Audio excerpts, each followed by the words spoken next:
Saber que eu vou morar no céu e eternamente eu vou estar pertinho de você. Amém? Que bom que você está aqui. Diga para essa pessoa, que bom que você está aqui. Irmãos, às vezes a gente tem tanta dificuldade de dizer eu te amo, né? Fale para essa pessoa, eu amo você. Te amo em Cristo.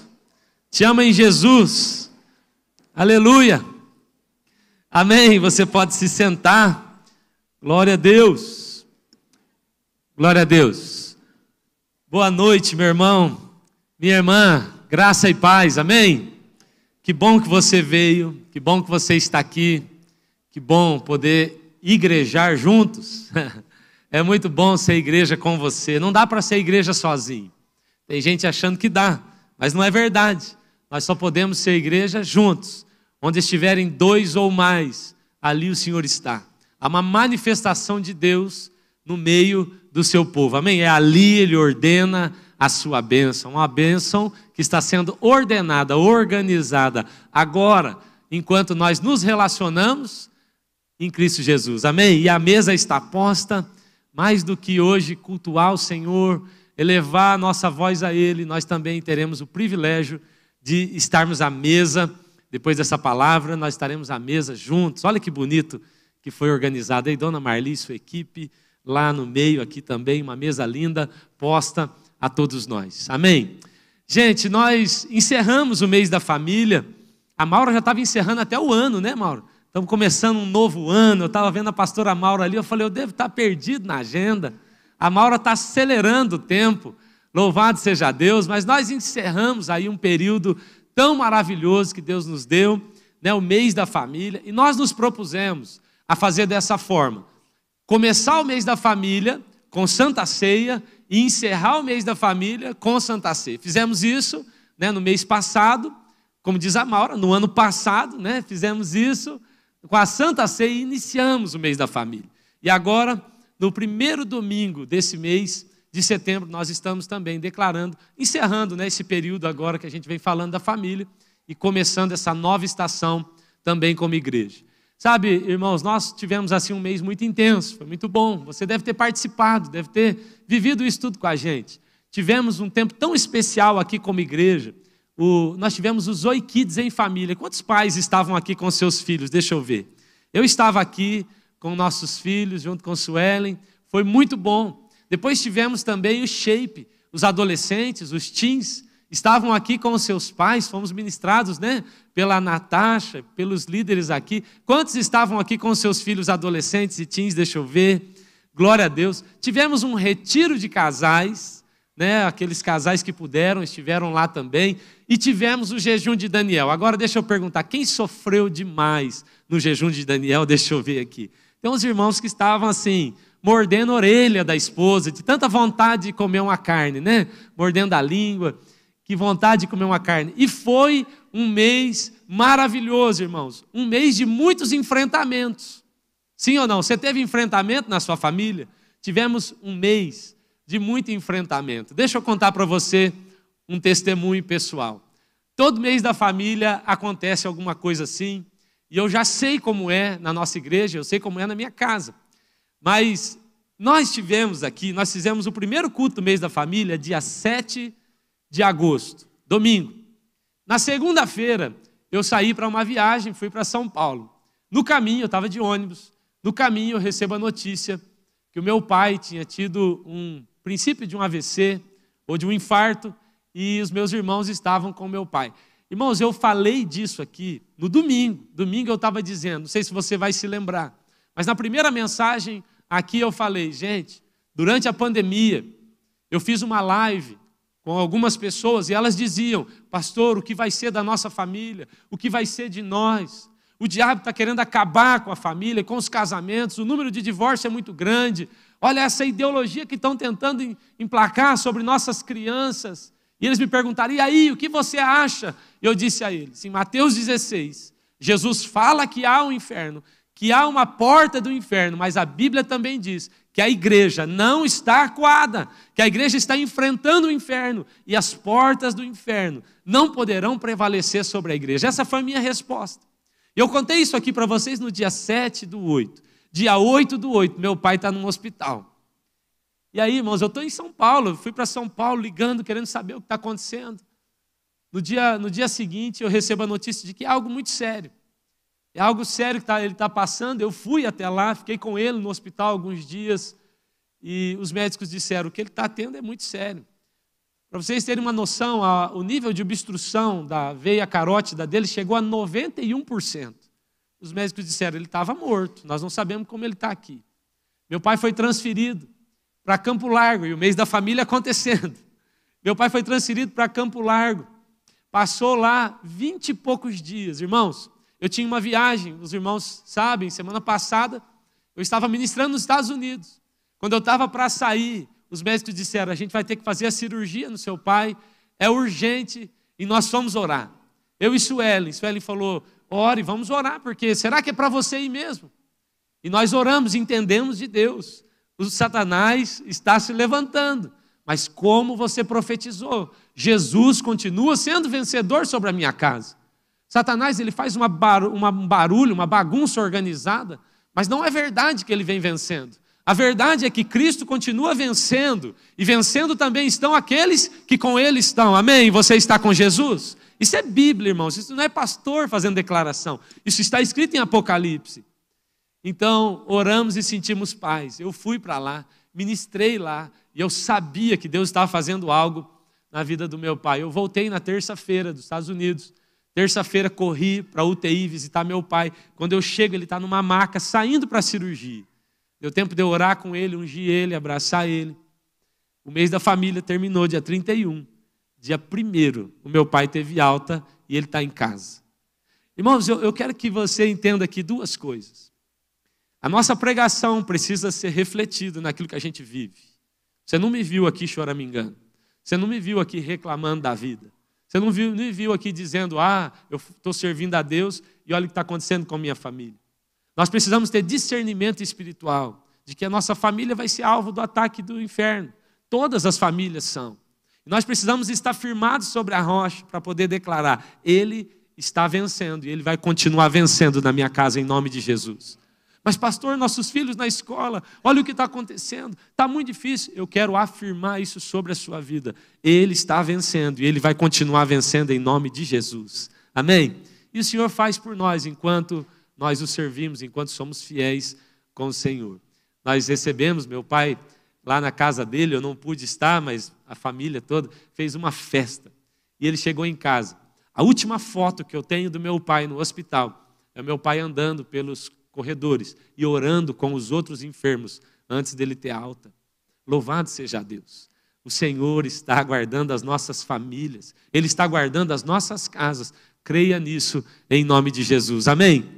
Esse é o mês da família nosso. E esse é o mês da família que nós vamos ter sempre. E é um alerta de Deus para nós. Eu estou te levantando para defender essa bandeira de uma família cristã bíblica. Enquanto nós fizermos isso, seremos atacados por Satanás. Amém? Mas vamos vencer e sempre venceremos. Eu quero compartilhar com você um texto da Bíblia para continuar falando disso. Êxodo capítulo 1. Êxodo capítulo 1. Eu quero ler com vocês alguns versículos aqui para que a gente tenha um entendimento, talvez, assim, da posição, do lugar que Deus quer que nós tenhamos dentro das nossas casas. Então, em Êxodo capítulo 1, vamos fazer o seguinte, Cleison, pula lá para o versículo 15, por favor. Eu vou contar a história aqui, para você se situar. O contexto é o seguinte. O povo de Israel começou a crescer demais. Nesse momento, eles estão escravos no Egito.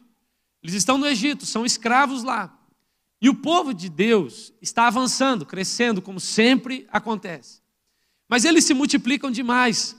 Faraó, então, ele percebe algo. Ele diz assim, ei, pessoal, o povo de Deus está multiplicando demais. O povo de Israel multiplica demais. E se eles continuarem assim, daqui a pouco eles vão se revoltar e vão vencer a gente dentro da nossa nação. Então ele tem uma ideia. Faraó tem uma ideia. E a ideia dele é matar a criança. A ideia dele é destruir famílias. A ideia dele sempre é essa. Então, nesse contexto de avanço, de crescimento do povo de Deus, vem o verso 15, que diz assim: o rei do Egito ordenou às parteiras dos hebreus que se chamavam Sifrá e Puá. E ele disse: quando vocês ajudarem as hebreias a dar à luz, verifiquem se é menino. Se for menino, matem-no. Se for menina, deixa viver. Todavia as parteiras temeram a Deus e não obedeceram às ordens do rei do Egito. Deixaram viver os meninos. Então o rei do Egito convocou as parteiras e lhes perguntou: por que vocês fizeram isso? Por que vocês deixaram viver os meninos? Responderam as parteiras a Faraó: as mulheres hebreias não são como as egípcias. Elas são cheias de vigor e dão à luz antes que cheguem as parteiras. Deus foi bondoso com as parteiras e o povo de Deus ia se tornando ainda mais numeroso, cada vez mais forte. Visto que as parteiras temeram a Deus, ele concedeu-lhes que tivessem as suas próprias famílias. Ou então ele lhes constituiu família. Louvado seja Deus. Põe a mão no seu coração. Faça mais uma oração aqui comigo, por favor. Pai, nós estamos mesmo diante do Senhor e expostos à sua palavra. Já percebemos a sua presença aqui, já ouvimos o Senhor, falamos com o Senhor, mas nessa hora nós te pedimos que, de modo objetivo e intencional, o Senhor acerte o nosso coração, que o Senhor ajuste o nosso posicionamento, que o Senhor, ó Deus, nos reposicione no seu plano, no seu propósito. Nessa hora eu oro também, Deus, pedindo para que com seus anjos o Senhor venha repreender todo ataque das trevas, toda investida do inferno, toda ação diabólica. Coloca aqui, ó Deus, os seus anjos para nos cercar. E que assim, ó Deus, nós possamos ter liberdade para ouvir a tua voz de maneira limpa, como o som de muitas águas. Faz isso, Deus, sobre nós, sobre o teu povo que está aqui, aqueles que estão acompanhando pela internet, em nome de Jesus. Amém. Amém. Uma das coisas que mais me marcou nesse mês da família foi esse senso de propósito da família. Eu quero te lembrar de algumas coisas que nós falamos aqui durante esse mês. Deus não nos deu uma família simplesmente porque Ele nos ama. Sim, Ele ama a família, Ele nos deu uma família, o privilégio de viver em família. A Bíblia diz que Ele até faz da estéril mãe de filhos e ela vai habitar em família. É plano de Deus que nós vivamos em família. Mas mais do que Deus nos amar e nos dar uma família porque Ele nos ama, Deus tem um propósito para a família.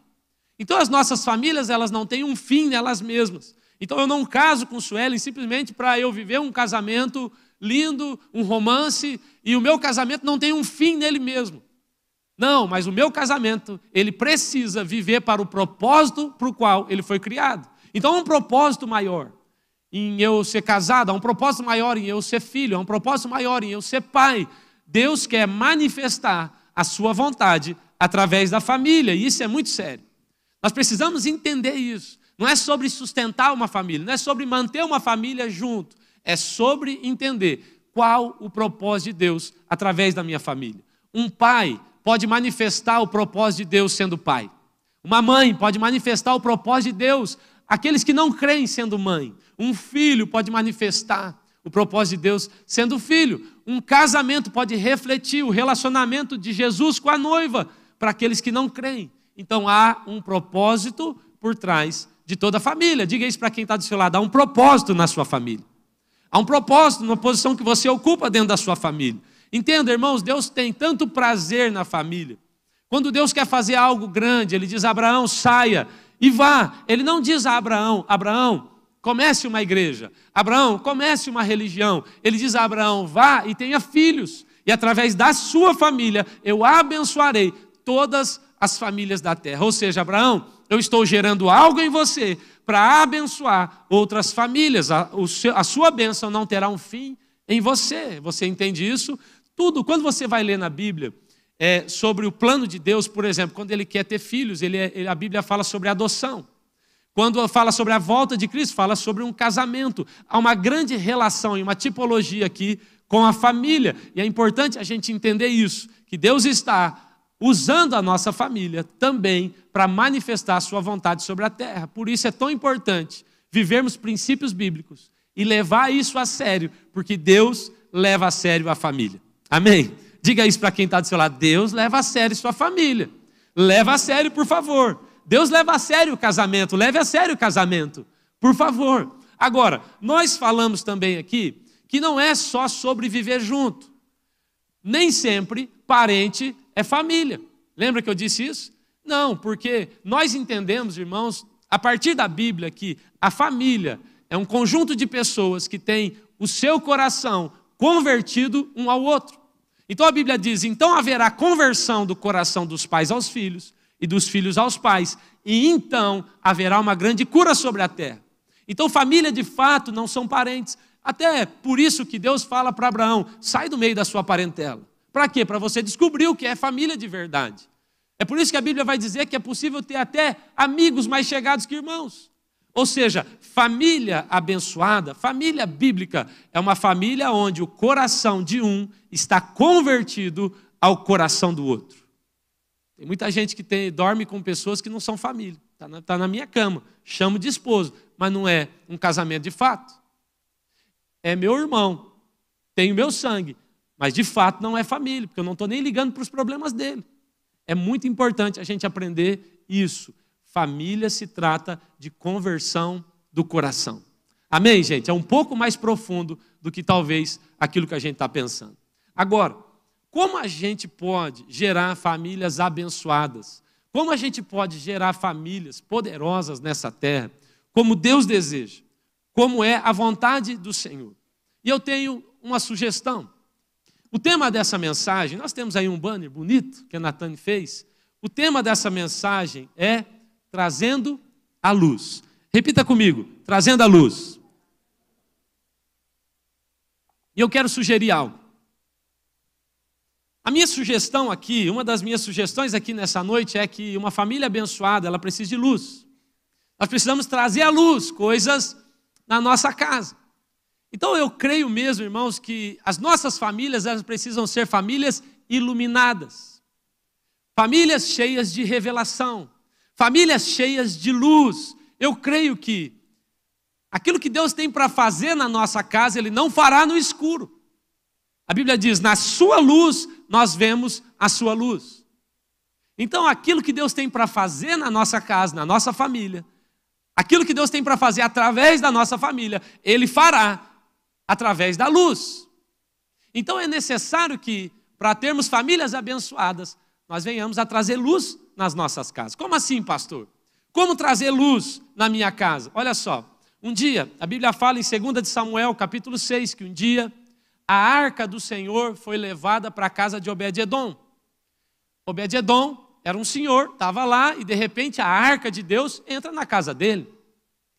E a Bíblia diz que a casa daquele homem, ao receber a arca da aliança, foi abençoada. Por 3 meses a arca da aliança ficou ali. E por 3 meses, a Bíblia diz, Deus abençoou tudo e toda a casa de Obed-edom. Agora, a arca da aliança, ela era o símbolo da presença de Deus. E aí a Bíblia vai dizer um pouco mais. Fala que ela era símbolo da glória de Deus. A palavra glória de Deus do hebraico e a palavra luz de Deus no hebraico, elas têm a mesma raiz.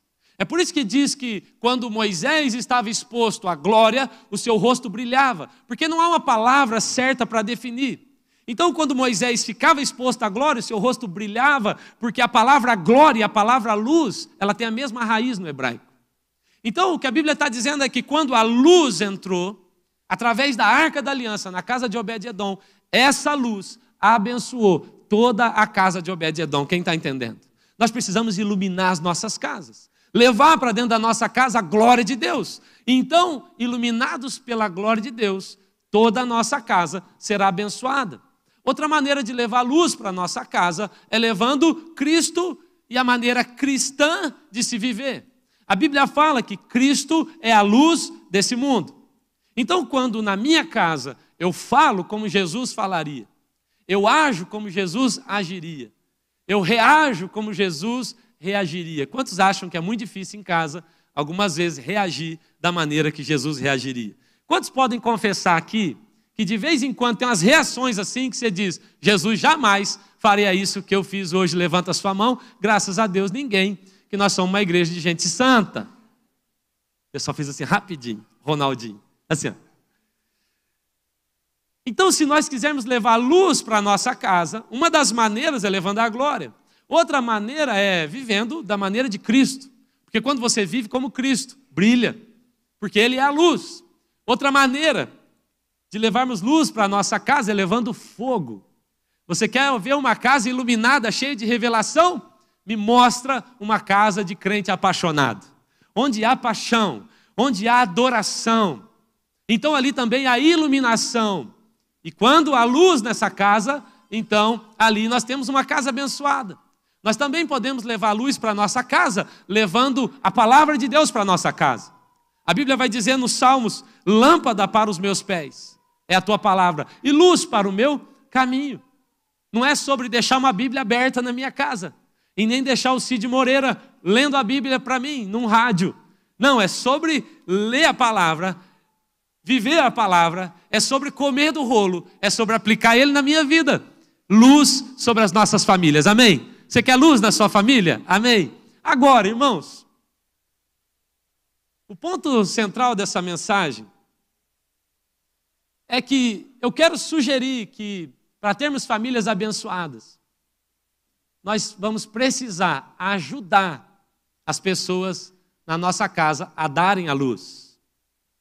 E eu quero te desafiar aqui nessa noite a se tornar uma parteira dentro da sua casa. Eu quero te desafiar aqui nessa noite a se transformar num parteiro dentro da sua casa. Fale para quem está do seu lado. Você vai se transformar num parteiro hoje, em nome de Jesus. Você vai aprender a fazer parto aqui hoje. Como assim, pastor? Que história é essa? Sim, dessa forma. Eu quero te convidar, irmãos, nessa noite, mais do que gerar luz, eu quero te convidar a ajudar, a dar a luz. Ajudar dentro da sua casa a ver os sonhos e os projetos de Deus nascerem no coração dos seus. Eu quero te convidar hoje a se transformar numa parteira que percebe a gravidez, que percebe um sonho de Deus sendo gerado em alguém e ajuda aquilo a nascer. Eu quero te convidar a ser esse tipo de pessoa. É essa luz que nós estamos falando hoje, é sobre dar essa luz que nós estamos falando aqui. Preste atenção. Irmãos, eu creio que Deus tem algo lindo para fazer nas nossas famílias. Eu creio que agora mesmo Deus está gerando sonhos, Deus está gerando meninos, Deus está gerando projetos dentro de familiares nossos, dentro dos nossos corações, eu creio. Mas mesmo assim, mesmo sendo de Deus o sonho, mesmo sendo de Deus o projeto, ainda assim, segundo a Bíblia, há necessidade de uma parteira. A necessidade de um parteiro, alguém que diga, eu vou te ajudar a dar a luz a esse plano de Deus. Eu vou te ajudar. Deus está procurando nessa noite parteiros e parteiras que vão mudar a história da sua família, que vão mudar, que vão se colocar numa posição e vão mudar a história de uma nação, talvez. Deus está nos chamando a ser parteiros e parteiras. Êxodo 1, a história aqui é de um caos. Você conhece a história. A nação, irmãos, a nação de Israel vive debaixo de opressão. Eles estão oprimidos. Eles estão num ambiente de morte. Não há, na história bíblica, não há um povo, um ambiente pior do que o dos egípcios. Não há, irmãos, tão endemoniado. Eles têm deuses para tudo. As pragas do Egito, na verdade, eram Deus confrontando os deuses egípcios. Então, para cada coisa, eles tinham um Deus. É o Deus mosca, é o Deus gafanhoto, é o Deus sol, lua, o rio Nilo é um Deus. Tudo para eles é. Então, eles estão vivendo num ambiente endemoniado. Aquele povo vive num ambiente de morte. Faraó é a tipologia do próprio Satanás. Eles estão vivendo num caos. Mas Deus tem um plano. Diga comigo, Deus sempre tem um plano. Deus tinha um plano. E no plano de Deus, para mudar a história daquela nação, aquela história... E olha, irmãos, deixa eu abrir um parênteses aqui.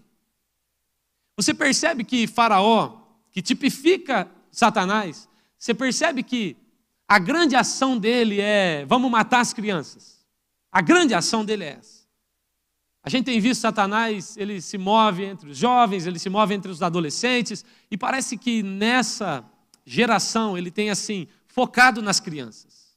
Eu tenho percebido isso. Claro que todos somos atacados, como eu disse, mas parece que há uma ênfase. E nesse período, irmãos, Faraó está dizendo, eu quero matar. Especialmente matem os meninos. E aqui eu estou abrindo um parênteses para dizer, Satanás também está interessado em destruir a masculinidade nessa geração.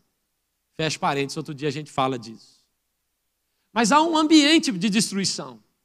Então, quando Deus quer dar uma resposta, quando Deus quer mudar algo numa geração, o que Ele faz? A Bíblia diz, então, que Joquebede fica grávida, vocês sabem a história. Anrão é o pai desse menino, que se chama Moisés. Diga comigo, Moisés. Moisés é a tipificação de Jesus. Moisés é aquele que estava vindo para mudar o quadro, para transformar a situação. Moisés, o nome dele é aquele que foi tirado das águas, como Cristo, que depois das águas passa a se tornar o Cristo que nós conhecemos. Moisés é a tipificação de Cristo. Então Satanás, nada mais, nada menos, quer destruir o plano de Deus de gerar Cristo nessa geração. Então ele diz, destrua, mata, eu quero matar, eu não posso deixar que Moisés nasça, eu não posso deixar que Cristo nasça nessa família, eu não posso deixar, porque se nascer vai libertar, vai salvar, vai arrancar eles daqui, eu não vou mais poder oprimir, a história vai ser transformada, o plano de Deus é perfeito. Deus tem um plano, Ele tem um menino, Ele vai trazer esse menino, ele vai nascer, nós sabemos que depois Moisés conduz todo o povo para fora do Egito, mas há um intento de Satanás, vamos matar, apesar de Deus ter um plano. Apesar do plano de Deus ser perfeito, apesar de tudo isso, nós, ao ler o texto, percebemos que as parteiras foram chave nesse processo, sim ou não? E se não tem parteira? E se as parteiras resolvessem pipocar? E se as parteiras resolvessem talvez dizer, não é comigo, deixa que mate, é um problema muito sério. E se o posicionamento daquelas parteiras, a seriedade daquelas parteiras, de gerar, de ajudar a dar à luz um plano e um projeto de Deus, mudou a história de famílias, mudou a história de uma nação, mudou a história de uma geração. Quem está entendendo aqui? Então, irmãos, nessa noite, esse é o nosso desafio. Eu quero te convidar a se transformar num parteiro, numa parteira que vai ajudar a gerar os sonhos de Deus dentro da sua casa. E eu quero falar sobre algumas marcas preciosas, coisas preciosas, que as parteiras da Bíblia nos ensinam. Em primeiro lugar, anote aí o que eu estou dizendo. Toda visão precisa de uma parteira. Repita comigo, toda visão precisa de uma parteira. Então, irmãos, eu sei que Deus está gerando visões, sonhos para a sua casa, para os seus filhos. Nós sabemos que Deus é assim, Ele é um Deus geracional. Deus tem uma visão, irmãos, para o Lucas. Ele tem uma visão para o Davi. Ele tem uma visão para as nossas famílias. Sim ou não? Quantos dos filhos dessa casa serão missionários em outras nações?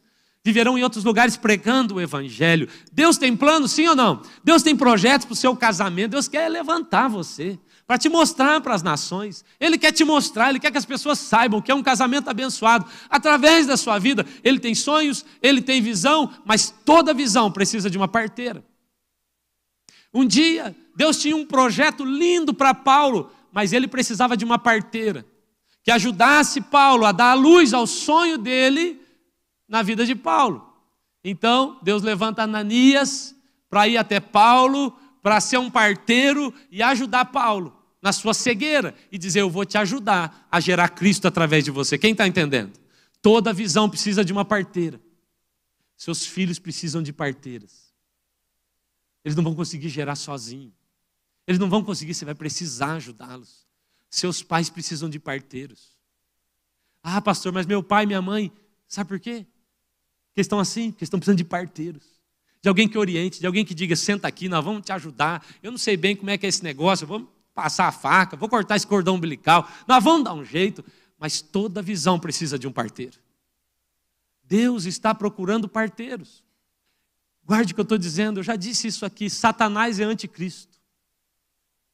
Toda vez que você começa a gerar Cristo na sua casa, Satanás se levanta. Ele não tem problema que você gere qualquer outro tipo de ideologia. Satanás não é anti-Cezinha, ele não está nem aí com Cezinha. Cezinha pode ser feliz, não tem problema. Ele é anti-Cristo ser gerado na minha vida. Toda vez que eu me posiciono e digo, Cristo será gerado nessa casa, há um grande enfrentamento. E é nessa hora, irmãos, que precisam se levantar os parteiros. Talvez sua esposa não está sabendo explicar para você o que ela está passando. Sabe que ela precisa de um parteiro que diga, deixa eu te entender, deixa eu te ajudar. Eu vou me posicionar eu vou te ajudar. Deixa eu fazer uma pergunta aqui. Quem aqui já passou por um aborto? Homens, mulheres, homens que viveram isso também, deixa eu ver. Levanta a sua mão. Quem aqui já passou por um aborto? Bastante gente. Nós também vivemos isso. Irmãos, que coisa triste é passar por um aborto. Não é verdade? Que coisa triste. Como é difícil. Vocês sabem da nossa história. Como é ruim. Que dor é ver assim e sonhar com algo que foi gerado com tanto amor, com tanto desejo e de repente se perder. Que dor. Eu fico pensando, irmãos, como fica o coração de Deus ao gerar coisas no coração dos nossos familiares, da nossa casa, gerar coisas nos nossos corações e de repente ver aquilo sendo abortado porque ninguém se posicionou para ajudar a dar a luz. Ninguém teve a sensibilidade de dizer, eu sou parteiro, eu vou te ajudar. Então guarde o que eu estou dizendo, a visão pode ser de Deus, o plano pode ser de Deus, o propósito pode ser bíblico e lindo, se não tiver um parteiro, não vai nascer.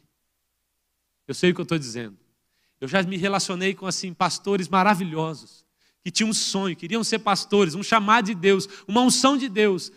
Mas se não fossem parteiros dessa casa dizendo, nós vamos te ajudar, nós vamos te impulsionar, jamais teriam nascido. E hoje, irmãos, nós vemos igrejas lindas, que são filhas dessa casa, porque nós nos posicionamos como parteiros. Toda visão precisa de um parteiro. Amém? Diga para quem está do seu lado, você está querendo ser parteiro? Amém? Você está entendendo, irmãos? Guarde isso. Talvez um parteiro ou uma parteira. Eu tenho repetido isso. Satanás não precisa matar a visão. Satanás não precisa matar o projeto. Satanás não precisa matar o sonho. Ele só precisa tornar as parteiras distraídas. Tudo que ele precisa é distrair ou desviar o foco das parteiras. Se ele fizer isso, tudo acaba. Amém? Em segundo lugar, uma parteira é uma resposta. Diga para quem está do seu lado, você é uma resposta?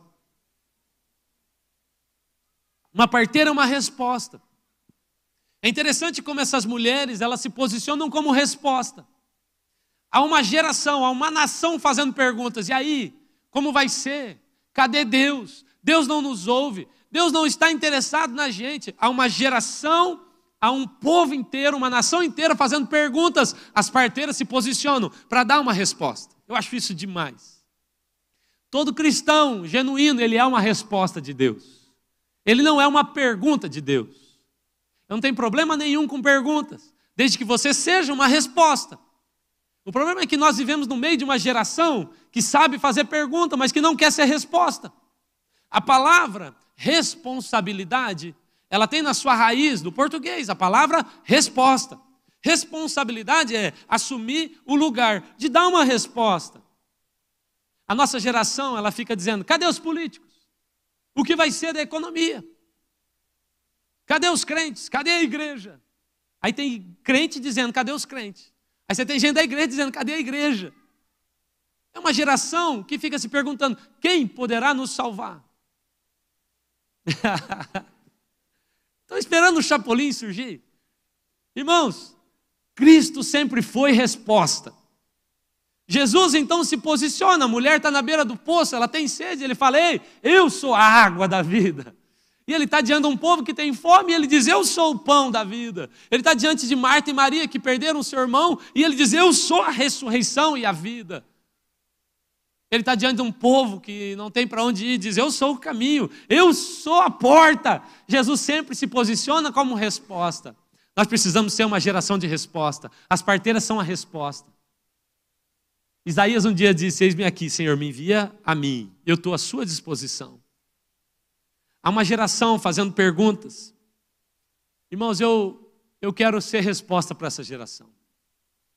eu carrego a resposta. É claro, a grande resposta é Cristo, mas ela está em mim. Amém? Ela está em mim. Nesse momento existem pessoas agora, nas suas casas, gente que você ama, gente que você conhece talvez, mas nesse momento há pessoas se perguntando: vale a pena continuar vivendo? Vale a pena continuar nesse casamento? Será que vale a pena seguir a Cristo? Será que vale a pena continuar nesse ministério? Nesse momento há pessoas fazendo perguntas. E a pergunta que eu quero te fazer é: será que você está disposto a ser uma parteira e ser a resposta para essa pessoa e dizer: ei, eu carrego algo, eu tenho a resposta para esse seu questionamento. Eu carrego algo, eu tenho a resposta para essa sua angústia, a resposta para essa depressão, a resposta para esse caos, essa crise que se instalou, se chama Cristo, eu quero te ajudar. Parteiras são respostas. Diga para quem está do seu lado de novo: seja uma resposta em nome de Jesus. Em terceiro lugar, parteiras não criam a vida, elas apenas trazem a luz. Ah, irmão, que coisa boa isso. Nós não temos o peso, a responsabilidade de criar vida. Quem é que cria a vida? Quem é que gerou Moisés? Quem é que criou Moisés? Quem foi? Irmãos, foi Deus. O plano é dele, o projeto é dele. Então, por favor, entenda uma coisa. Toma cuidado para não tentar se colocar no lugar de Deus na vida da sua família. De vez em quando eu encontro pais que eles estão desesperados porque eles estão carregando um peso desnecessário, que é o peso de ser o Espírito Santo na vida do seu filho. Eu estou tentando convencer, eu estou tentando abrir a cabeça do meu filho. Por favor, esse não é o seu papel. Esse não é o nosso papel. Outro dia eu e Sueli fomos conversar, ela disse: eu estou muito preocupada, porque parece que os meninos isso, os meninos aquilo. E eu falei: Sueli, nós vamos ter esse nosso papel. Nós vamos viver os princípios, nós vamos inculcar isso nos meninos, nós vamos ser testemunha em casa, mas há um papel que não é nosso, que é do Espírito Santo.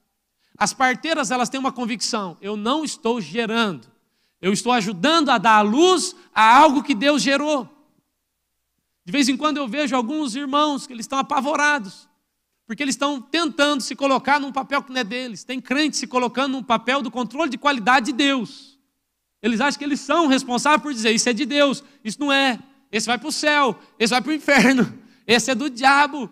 Esse não é o nosso papel. É o seu papel, por acaso? Nós não somos acusadores, nós não somos advogados, nós não somos juízes, nós somos o quê? Parteiras. Deus, o Senhor gerou isso, eu vou ajudar a nascer. Parteiras têm uma certeza: elas não geram a vida, elas ajudam a dar a luz. Por favor, ajude a dar a luz. Parteira de verdade ajuda a dar luz, ela não ajuda a matar. Amém? Ajude a viver, não mate. Ajude a viver, por favor. Em quarto lugar, parteiras não querem o nome, elas servem o nome. Aleluia. Parteiras de verdade, elas não estão preocupadas com o nome. Elas não estão preocupadas com o cargo, com o título. De vez em quando eu vou pregar em algum lugar e as pessoas me perguntam: e aí, como é que a gente te chama? Você é o quê? Pastor? Você é bispo? Você é apóstolo? Eu falo: irmão, chama do que você quiser. O título maior que alguém pode ter, eu já tenho, que é o de filho amado. Não há nada maior que isso. Mas eu não preciso de um nome. Nós não precisamos. Parteiras não estão preocupadas com o cargo, com o título. Elas ajudam a dar luz. Se são líderes de célula ou não, se são líderes de ministério ou não, se são reconhecidas ou não. De vez em quando eu vejo gente falar: eu faço tanto e ninguém me reconhece. Isso é uma bênção. Porque se ficarem reconhecendo, você vai correr o risco de ver isso entrar no seu coração, no seu orgulho ser tocado. Ah, irmãos, é uma bênção às vezes não ser reconhecido. Parteiras não estão atrás de um nome, elas estão servindo o nome. Um dia perguntaram para João Batista: você que é o Cristo? Ele fala: não, estou longe disso. Então quem é você? Ele fala: eu sou uma voz. Eu não tenho preocupação de ter um rosto, eu tenho preocupação de não perder a mensagem, de ajudar as pessoas a gerarem Cristo. Parteiras, elas não querem um nome, elas servem um nome. Em quinto lugar, parteiras são focadas. Elas são apenas parteiras. Guarde isso. A Bíblia, quando está falando dessas parteiras aqui, diz elas eram parteiras. É interessante que não fala assim, elas eram parteiras, elas eram isso, elas eram aquilo. Diz, não, são parteira. Elas são focadas. O que você faz da vida? Eu sou parteira. Qual é o seu grande propósito? Parteira. Qual é o seu objetivo de vida? Parteira. Eu sou parteira. Foco. Deixa eu te dizer, há algo tão poderoso por trás do foco.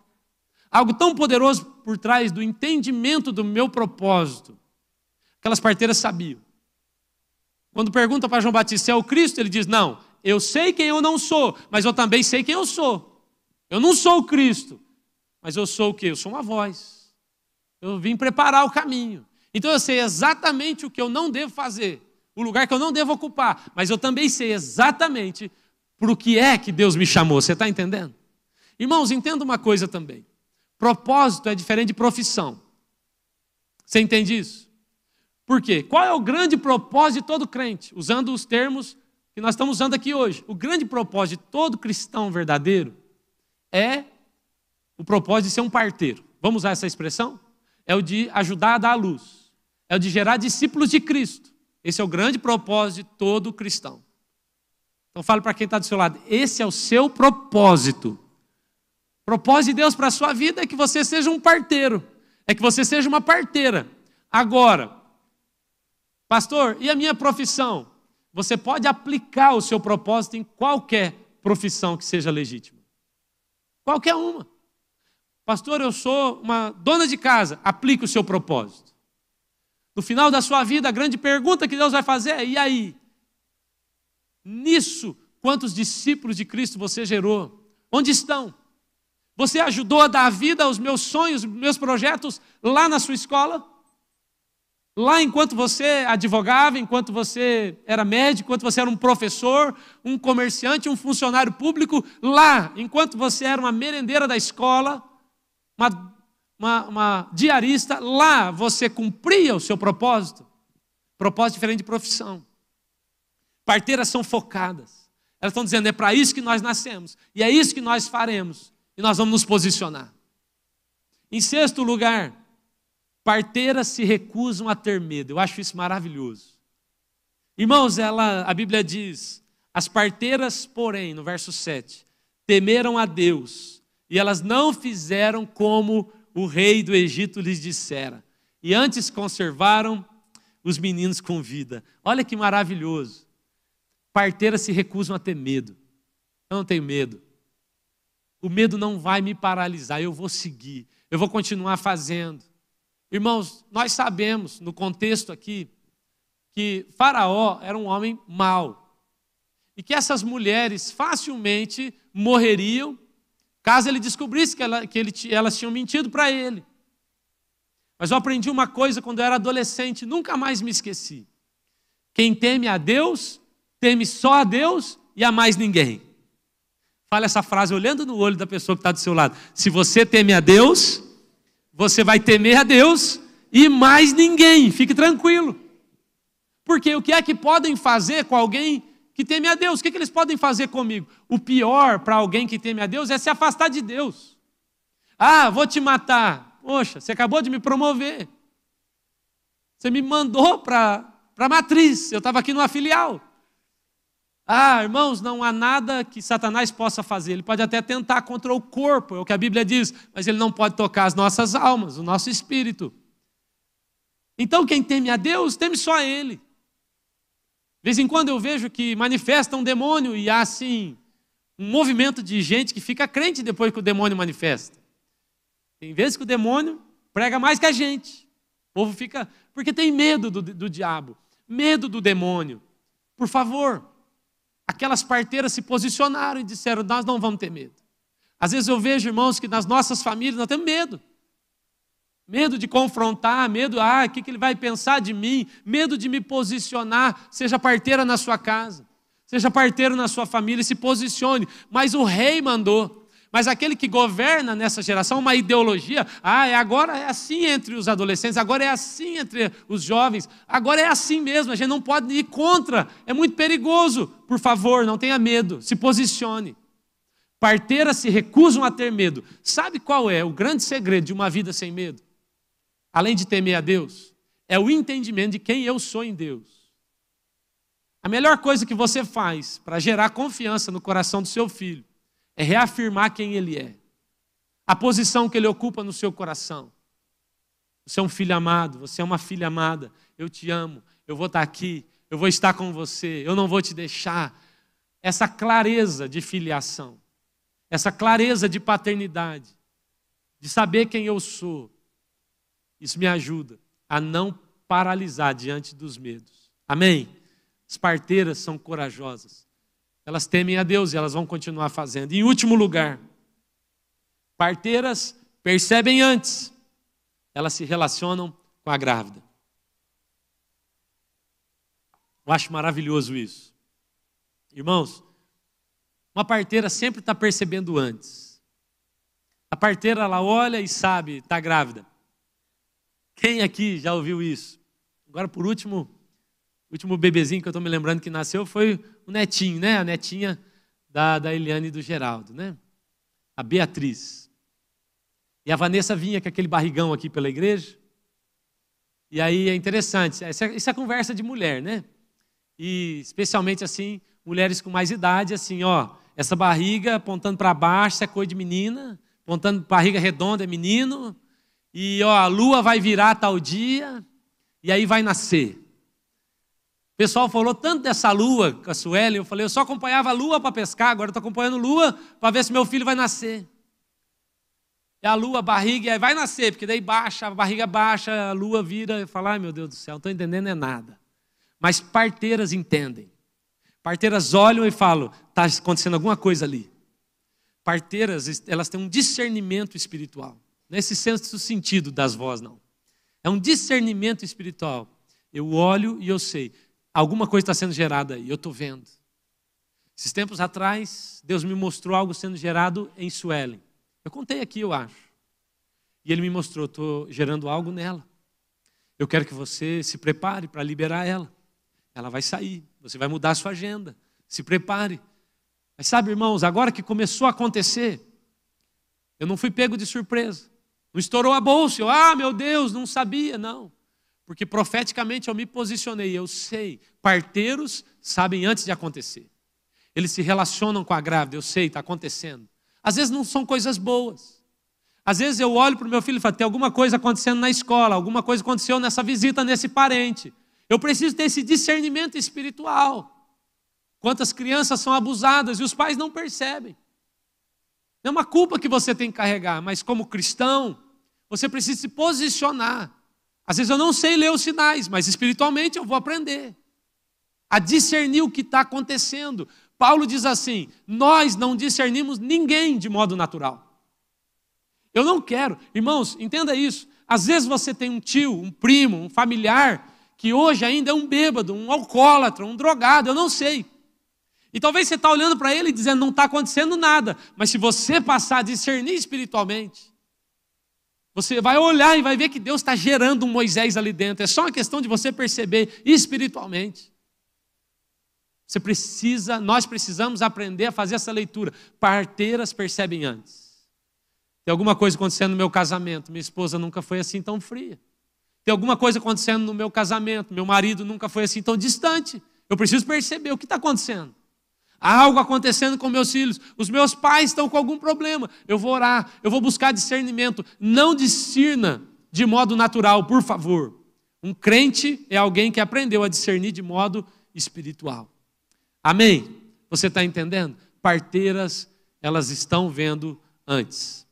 Uma vez eu tive numa conversa com um pastor americano, eu nunca mais vou esquecer o que ele me disse. Ele disse assim, Cezinha, quando as coisas acontecem no mundo natural, precisa ser a segunda vez que você vê. Eu falei, como assim? Ele falou, quando as coisas acontecerem no mundo natural, você precisa, como pastor, como profeta, como cristão, dizer, bem que Deus tinha me avisado. Bem que Ele havia me mostrado isso em oração. Você está entendendo? Então é a segunda vez. Quando vocês virem, eu acho isso maravilhoso. Irmãos, já contei essa história, vou contar de novo. Eu acho tão legal. Se você não gostar, eu gosto de contar. Mas quando Suelen passou por aquele aborto, e eu pensei, meu Deus, o que vai acontecer agora? Uma madrugada, eu acordei e tinha um menino em cima de mim. Já contei essa história. E esse menino me acordou. E eu abri o olho. E era um menino lindo, muito parecido com a mãe. E esse menino estava em cima de mim. E eu olhei para aquele menino. E quando eu fui pegar ele, ele rolou na cama e desceu da cama. E quando eu cheguei, eu levantei. E quando eu fui pegar ele, era um bebê no chão da nossa cama, na beirada da cama. E eu entendi que eu estava tendo uma visão, uma experiência com Deus. Eu ajoelhei ali, chorei, e Deus falou, eu te mostrei o seu filho com 8 anos de idade. E depois, irmãos, toda vez que a gente enfrentou aquelas crises com o Lucas, então Deus me falava, eu te mostrei ele com 8 anos. O Lucas está com 6. Daqui 2 anos ele vai fazer 8, e quando ele completar 8, eu vou dizer, é a segunda vez que eu vejo esse menino com 8 anos. Parteiras percebem antes. Tem coisas boas que estão para acontecer, mas se você não perceber, não ajudar a dar a luz, talvez não nasçam. Tem coisas ruins que estão tentando abortar na sua casa, seu ministério. Irmãos, às vezes Satanás coloca ali uma coisinha, é um chá errado que tomou, é um tranco, é um acidente que essa grávida sofreu e talvez você não percebeu e assim, Satanás está querendo abortar esse projeto todo. Mas se você é um parteiro, uma parteira de verdade, você vai perceber antes, vai se posicionar e vai mudar essa história. Amém? Eu quero terminar essa mensagem dizendo a vocês, as parteiras tinham nomes. O nome das parteiras, um dos nomes era Sifrá. Pode projetar para nós, por favor? O Ministério de Louvor pode subir aqui também, por favor? Já estou terminando. Eu vou, só para acalmar vocês, daqui a pouco as nossas crianças vão chegar, tá? Porque daí elas chegam, a gente já sabe como é, o ambiente é delas, tá bom, gente? Não são as crianças que nos atrapalham, somos nós que atrapalhamos elas segundo Cristo. Deixa vir a mim os pequeninos, tá bom? Então, quando elas chegarem, tá tudo bem.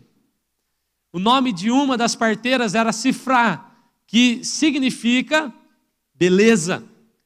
O nome da segunda parteira era Puá, que significa esplendor, beleza e esplendor. Agora, preste atenção nisso.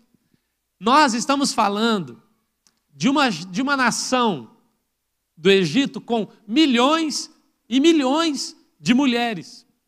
Você acredita que só tinham 2 parteiras ali? Não. Eu não acredito que tinham só 2 parteiras. Eu acredito que haviam, assim, centenas, talvez milhares de parteiras. Mas Deus deu nome a 2 delas.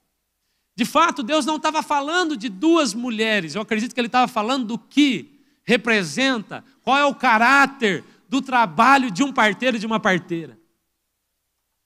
Eu creio que o que Deus estava falando para nós é assim que eu vejo o trabalho de uma parteira.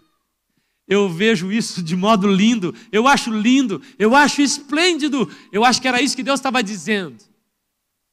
Eu acredito que o que Deus estava dizendo esse é o caráter do trabalho. É assim que eu aqui do céu olho e enxergo uma parteira e um parteiro. É lindo para mim. É maravilhoso ver isso. Irmãos, como eu disse, eu quero te desafiar hoje a se transformar numa parteira e num parteiro. Talvez você já tenha matado muito sonho, muito projeto. Talvez em outro momento você foi assim, uma pessoa ruim, má, que destruiu relacionamentos, casamentos, que destruiu. Há um comentarista que sugere que essas mulheres, Sifrá e Puá, ele sugere que talvez elas fossem egípcias, porque Faraó não ia pedir para uma hebreia matar o filho de outra hebreia. Então ele diz, num comentário bíblico, é possível que elas fossem egípcias, que se converteram a Deus. É possível que essas parteiras, em outros momentos, elas pudessem ter sido assim, mulheres que traziam aborto, que matavam de fato crianças. Mas um dia elas se encontraram com Jesus, com Deus. E aí então, agora elas, ao invés de matar, elas estão ajudando a dar luz. Talvez você com suas palavras desanimou alguém, dizendo: isso aí não vai dar em nada, isso aí não vai ser nada. Talvez um dia você foi uma parteira bem ruim dessas. Mas o Senhor está te dizendo: como se frai Poá, eu quero te transformar numa parteira segundo o meu coração. Sabe qual foi o resultado do posicionamento daquelas mulheres? Se você puder ficar em pé, eu quero ler Deuteronômio capítulo 34, Cleison, nós podemos ler juntos? Deuteronômio capítulo 34, nós vamos ler a partir do verso 10. Aquelas mulheres se posicionaram, foram parteiras, parteiros, e olha só o que diz a Bíblia: nunca mais se levantou em Israel profeta algum como Moisés, com quem o Senhor houvesse tratado face a face, no tocante a todos os sinais e maravilhas que por mando do Senhor Ele fez na terra do Egito, a Faraó e a todos os seus oficiais e a toda a sua terra, no tocante a todas as obras de sua poderosa mão e aos grandes e terríveis feitos que operou Moisés à vista de todo Israel. Olha o que a Bíblia está dizendo. Porque aquelas parteiras resolveram se posicionar e dizer: nós não vamos matar ninguém, nós vamos ajudar a gerar a vida, ajudar a gerar a dar a luz. Deus levantou um homem poderoso que tocou toda uma nação. Você crê nisso? Sabe, irmãos, há uma história, não sei se você sabe dessa história, de um pastor frustrado, e tem um diário onde ele coloca assim: hoje foi um culto muito ruim. Foi um culto ruim, as pessoas não vieram. E ele diz: apenas uma pessoa entregou sua vida a Cristo. Uma só pessoa. E ele tem ali a carta e o registro daquele irmão único, daquele culto que o pastor considerou frustrante. E aquela pessoa era nada mais, nada menos que Billy Graham. E eles têm a ficha de converter quando Billy Graham aceitou Jesus, num culto onde ele só foi o único que aceitou Jesus. Aquele pastor estava frustrado, mas ele ajudou a dar a luz a Billy Graham, que se tornou o maior evangelista que nós ouvimos da geração moderna. Talvez você vai ajudar, irmãos, a gerar um filho, um neto. Talvez vai ser um primo, um tio, um discípulo, não sei. Nós não geramos vida, nós damos à luz a vida que o Senhor gerou. Talvez seja com 1, com 10, mas eu quero te pedir: seja um parteiro. Aquelas parteiras talvez nem soubessem que aquele menino que elas estavam ajudando se transformaria no libertador delas mesmas, ajudaria elas mesmas. Agora, olha esse texto, Êxodo 1, do 20 ao 21, por favor, Cleison. Deus fez bem às parteiras. Repete comigo isso. Deus fez bem às parteiras, e o povo aumentou e se tornou muito forte. Agora leia comigo. E porque as parteiras temeram a Deus, Ele lhes constituiu família. Quando eu me torno parteira, quem é que é abençoado? Diga comigo: a minha família. Quando eu me coloco nessa posição de parteiro, de parteira, ajudando os outros, irmãos, o que está subentendido aqui é que essas parteiras, elas não tinham família, que elas não tinham filhos ainda, mas elas começaram a ajudar outros sem medo, começaram a ajudar com o coração inteiro, começaram a servir, ainda que aquilo custasse a própria vida. E então a Bíblia diz que ao fazer isso, Deus abençoou e deu a elas famílias. Como eu disse a vocês, eu estava lá nos Estados Unidos pregando a palavra, com o coração apertado. Deus estava sarando meu pai aqui no Brasil. É assim que Ele faz. Deus vai abençoar a família das parteiras. Quantos querem ser parteiras aqui? Vamos orar, vamos cantar, Jones? Manda um aí para nós aí, para a gente orar. Por favor, feche os seus olhos. Adore junto com seus filhos que estão aí com você. Nós vamos tomar da Santa Ceia. Os irmãos que vão nos ajudar na ceia, podem se posicionar aqui, por favor. Tua glória reina. Vou pedir, eu vou querer para o seu amor. Eu vou deixar tua glória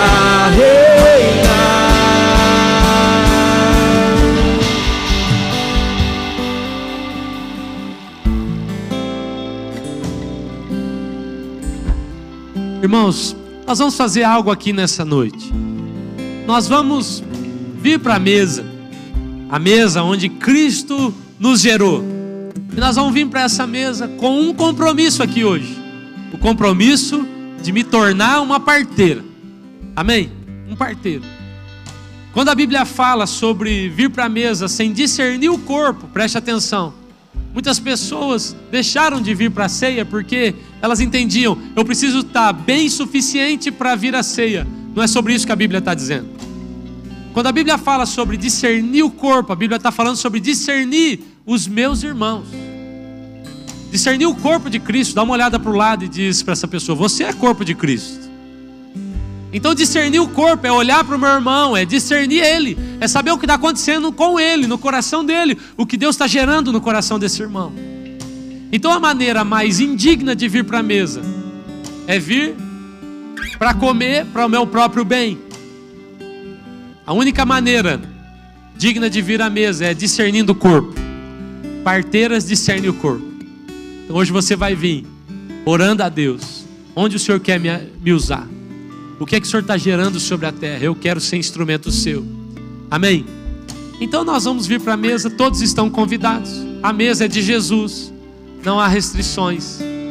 Nós vamos formar corredores centrais e voltar pelas laterais. Enquanto isso nós vamos adorar o Senhor. Amém? Venha, pegue do pão, pegue do cálice, adore ao Senhor.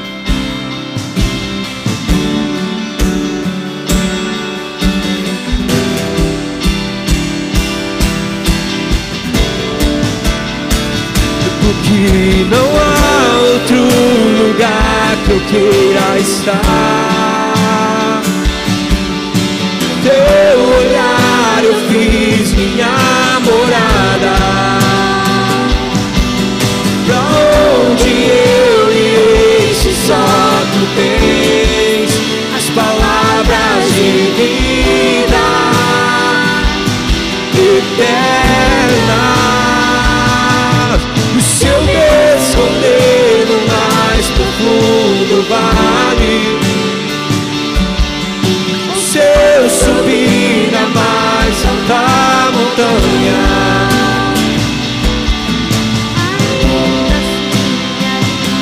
teu amor me alcança. Eu vou perder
não quero só me emocionar, eu quero só experimentar. Quero ver, não quero só me arrepiar, não quero só me emocionar, não quero só experimentar. Quero mergulhar, furioso oceano, fluir dentro de mim. Estou me afogando em ti, estou me afogando em ti. Furioso oceano, vem fluir dentro de mim. Estou me afogando em ti, estou me afogando em ti. Furioso oceano, vem fluir dentro de mim. Estou me afogando em ti, estou me afogando em ti. Furioso oceano, vem fluir dentro de mim. Estou me afogando em ti. Aleluia. Você está com o pão, com o cálice aí nas suas mãos. Eles são símbolo de um Deus apaixonado que nos ama e que nos gerou nele. Amém?